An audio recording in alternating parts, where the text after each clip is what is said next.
child of the Lord first. Son of Jesus. Son of Jesus first and First. foremost. All right, you got to Amen. start there. It's like when someone gets the mic and they go up, giving honor to God who is the head of my life, Right, right. and then you Exactly. greet the pastors, you Right, greet yeah, yeah. everyone else in the congregation, but Yeah, but you no. forget Jesus.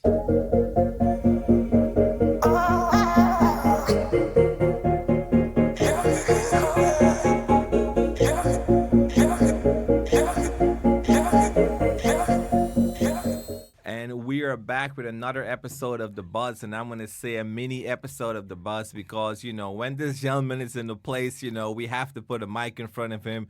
We got to sit down. We got to chat.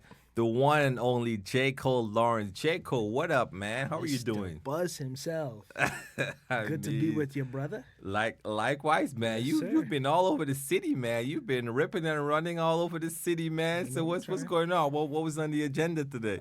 Not really and truly, just get some coffee for the cold weather.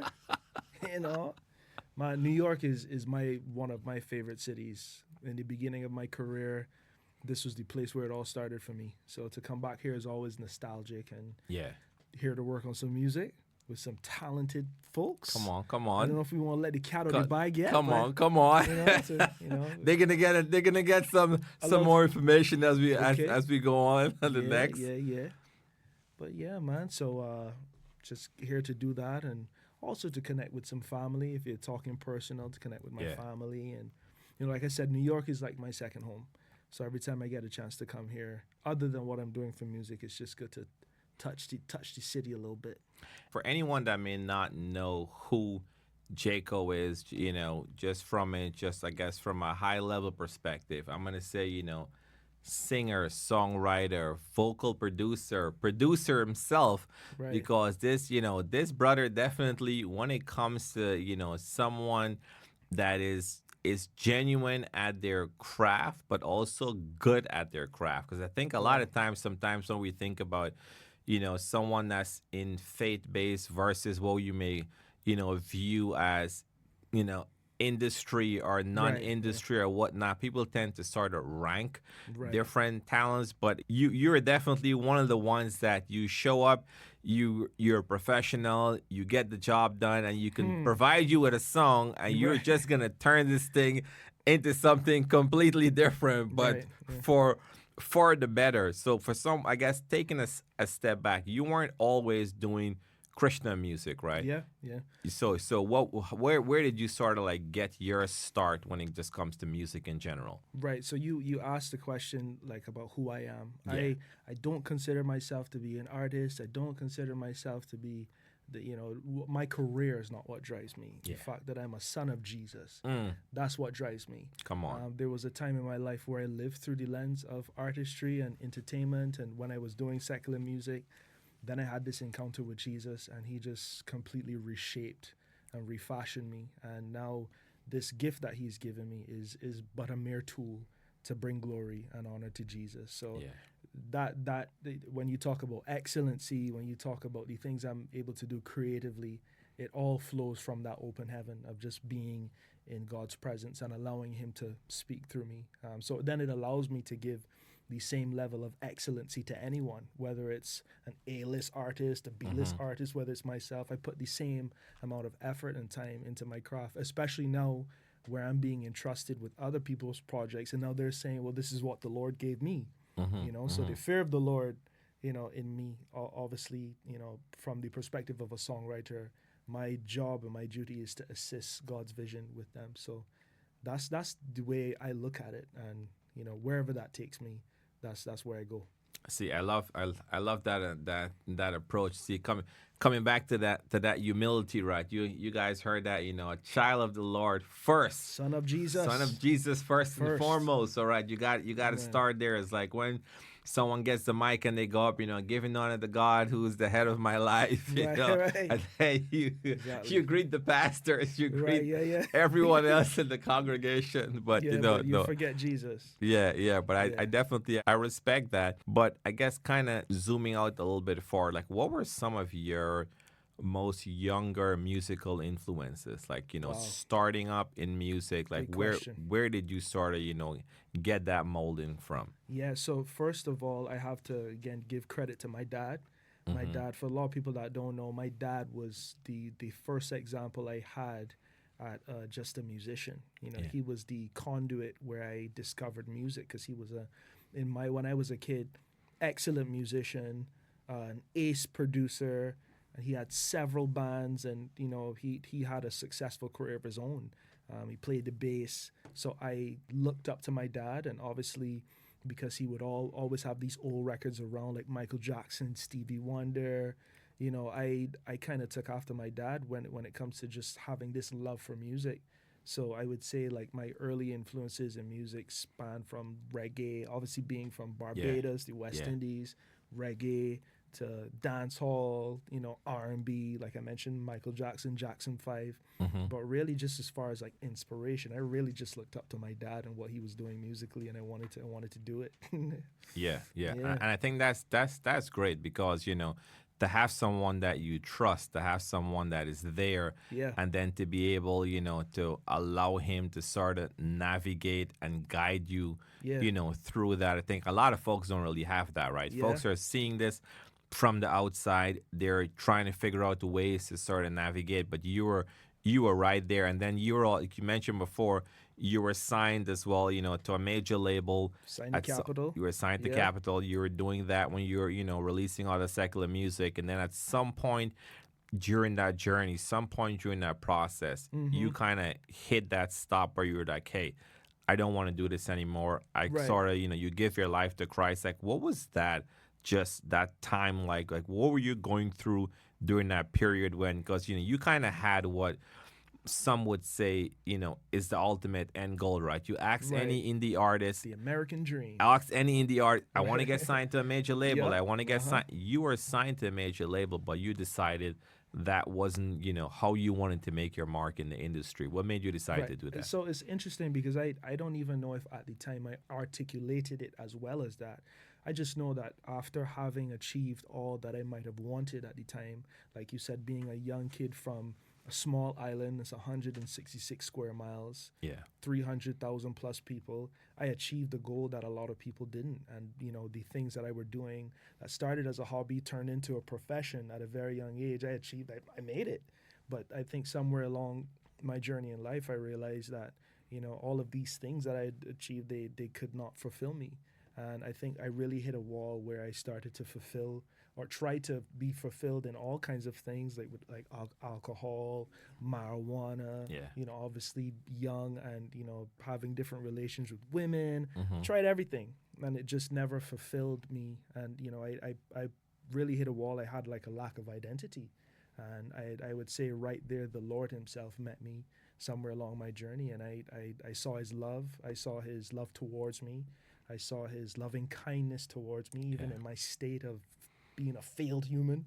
You know, He visited me in that place, and I saw the perfect depiction of love, and I surrendered to that. Ultimately, Wow. there's a long story, but Yeah. that's a Yeah. short story.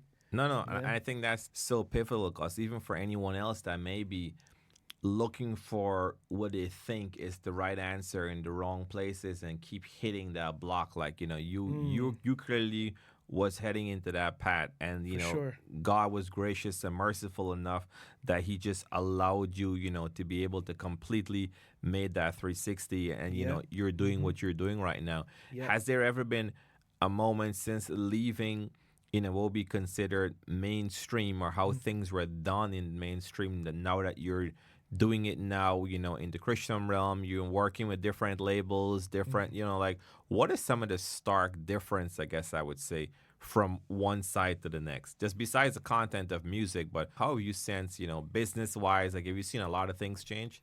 So I business is business, you know, and I think what I've been able to do is separate the business from what I do or to who I belong to. Obviously, there's an aspect of business that people can be very shrewd and people Mm-hmm. could be very money driven.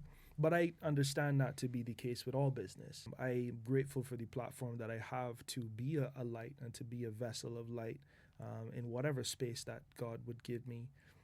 So whether I encounter kind people, not so kind people, I see Mm-hmm. them all the same, just as far as how I would give grace and to wherever God takes me, I'm willing to be in that space to be a light, you know? Yeah. And I'm thinking about two different things, the way in which you sort of phrase that. But being a light, you're gonna be a light wherever. If you're a light, you're gonna be a light wherever you go, because light is supposed to illuminate, right? And I Yeah. think when I first came into contact with you, even though it was only just recently we met in person, Yeah. for the first time, but it was always just this level of, like, what do you want to call it, light, what do you want to call it, just Christ likeness. There was always Mm. something that sort of just illuminated out from you, that even in texts and phone calls and Zoom Wow. sessions, you've always just sort of had something about you, whether or not you can quite figure out what it was. So you're definitely, operating and how you need to operate and doing what you need to do with that. But recently, I mean, we've been seeing, some postings and such with you. You've been all over the U.S., man. You've been all over the U.S. You've been at one writing session to a next Right. writing session. You sort of one, been all one over. number So one. So what I want to ask, sitting in all of those rooms, being a writer yourself, whether you call yourself a writer or not, Mm-hmm. but being in all of those sessions and stuff, what do you think? Because a lot of times folks come and ask, what makes a great song? What makes a hit? Mm. What is a hit? Everyone wants a hit. Everyone is seeking Yeah. a hit. Yeah. So if you're able now to look into this camera right over here and tell This one right here. yes, and Okay. that's the one right there, Right. and tell the folks from your perception, from your understanding, what have you seen? Listen to me. Listen That to me, what? guys. Let me tell you what a hit is. What if you see Yeah. a song that actually is a hit, and do you even know when you're working on a You see, now song that that's the this song thing. is going to be a Yo, hit? Like, just being real. I always hear people when they make hit songs, right? Hmm. Well, when we was in the studio, what we was thinking is that we needed some salt, and as we put the salt, we said, yeah, that's what we needed, and that's what we knew exactly what we were doing. But I would say my experience has Uh-huh. been I never know what I'm doing until. But so I think what makes a hit record, if you're talking practically, Yeah. is making a memorable moment, making something that impacts people. And for me, what quantifies a hit is that it doesn't even matter how many people, because we've gotten so. I would say we've gotten so driven by, and we were talking about this, Yeah. like Hmm. streams, and And we've gotten so driven Billboard on and all, yeah. the number of people. And I think making memorable moments in music, making something that could impact people, making something that impacts generations, that is what I consider to be a hit record. So if we can make that happen and be genuine, whether it reaches 10 people or 10 million, we got a hit. You got a hit, and you're able to go. You're able to Yeah, go from there. yeah. And See, if I love it, if I can love it, if I can stand by it, I think that they have to be at least 5 people that can resonate with that. That's a hit. see, We and start there. I'm glad the way in which you simplify that, right? Because you see so much gurus and master classes like, this is what we've done and this is how we can teach you and this is what Right. it is. And I love asking folks that question, like, Yeah. at which point, because you've had a lot of successful records, but something you were sharing with me as well too, to say sometimes the success may not even be on the stream. The success can come on the sync. Yeah. The success can come on different, areas in which you're able to make a living from your craft. Because I Right. think ultimately, if someone is a creative, if someone is doing this, you don't want to do this while you're working 5 other jobs, right? Right. You Yeah. want to get it to a place Mm. where your craft, if you're as fortunate as that your craft is able to sort of, take care of your livelihood. Sure. However way, whether your craft can pay your Netflix bill for the Right. month, like, That's what you you need want done. it to do something, Right. right? Yeah. Yeah. So even navigating that and figuring out ways to sort of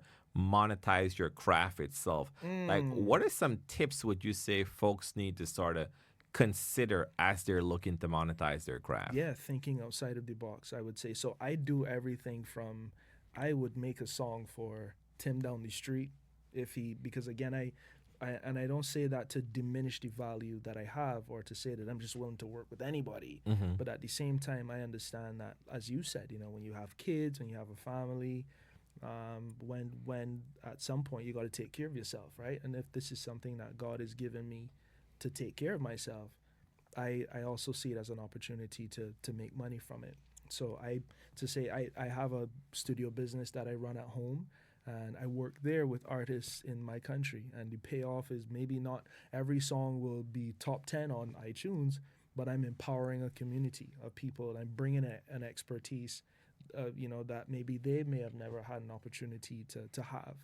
So I get great fulfillment in that, and then the exchange is that I'm also paid for it, Yeah. right? And then when I'm thinking music, I think the fact that every sphere of life, whether it be TV commercials, movies, I'm pretty sure when we listen back to this, there's going to Yeah. be some music behind it. Who made it, Mm-hmm. right? It probably came from this or that, So I think there's so many avenues that we can tap into as Christian creatives to fill the space. So I've tapped into areas like sync licensing, TV commercials. There was a point where I really was invested in that, and I saw some fruit. I saw God bless the seed, and I've, by the grace of God, been able to see some success in the sync area, and there's a lot of money to be made in sync if we're just talking numbers wise. Yeah. And other areas, I would tell anybody who's looking to do this for a living, don't limit your gift to one thing. You may want to get these streams on Spotify, but look at the numbers. What are you making off of these streams? So it's about not despising the humble beginnings, and take every dollar counts. So don't Love that. make sure that all four cylinders are burning. While you're trying to fulfill your dream of becoming an international superstar, still work with the guy at home for the $500 for the studio session. Yeah. Because Yeah. again, he might become the one. 5 years down the line, that could be that opportunity for you. So I love yeah.